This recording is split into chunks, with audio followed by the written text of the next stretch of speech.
ಶ್ರುತಿಸ್ಮೃತಿ ಪುರಾಣಾನಾಂ ಆಲಯಂ ಕರುಣಾಲಯಂ ನಮಾಮಿ ಭಗವತ್ಪಾದ ಶಂಕರಂ ಲೋಕಶಂಕರಂ.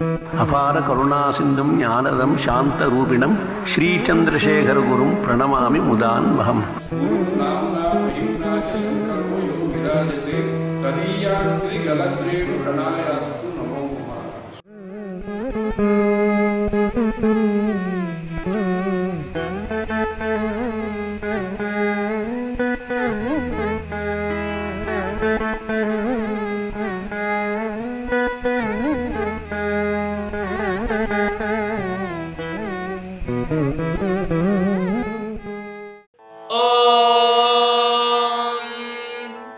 देवासवितरे वृन्द्वा वृणते बृहस्पतिं ब्रह्माणं तदहं मनासे प्रब्रावीमि. मनो गायत्र्यै गायत्रे त्रिष्टुभे त्रिष्टुब्जगत्यै जगत्यनुष्टुभे अनुष्टुप्रजापातये प्रजापातिर्विश्वेभ्यो देवेभ्यः. बृहस्पतिर्देवानां ब्रह्माहं मानुष्याणां. भूर्भुवः स्वर्निरस्तः पाप्मेदमहं बृहस्पतेः सदा सीदामि.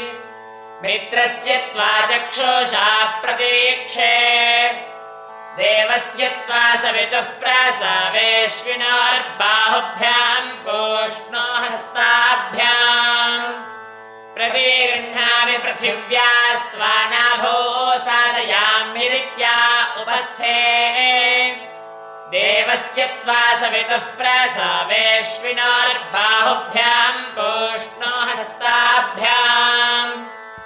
आदादेग्नेष्ट्वास्येन प्राश्नामि बृहस्पतेर्मुखेन. या अप्स्वन्तर्देवतास्ता इदग्नाशामयन्तु. स्वाहा कृतं जठरमिन्द्रस्य गच्छ. घसिना मे मा सम्पृक्था ऊर्ध्वं मे नाभेः सीदा. इन्द्रस्य त्वा जठरे सादयामि. प्रजापातेर्भागोऽस्योर्जस्वान् पयस्वान्. प्राणापानो मे पाहि समानुव्यानो मे पाह्युदानुव्यानो मे पाहि. ऊर्गस्योर्जं मयि धेह्यक्षेतरसि मामे क्षेष्ठा. अमुत्रामुष्मल्लोक इह च. एषा ते अग्ने समित्तया वर्धस्व चाचप्यायस्व. वर्धिषीमहि च वयमाचप्यासिषीमहि.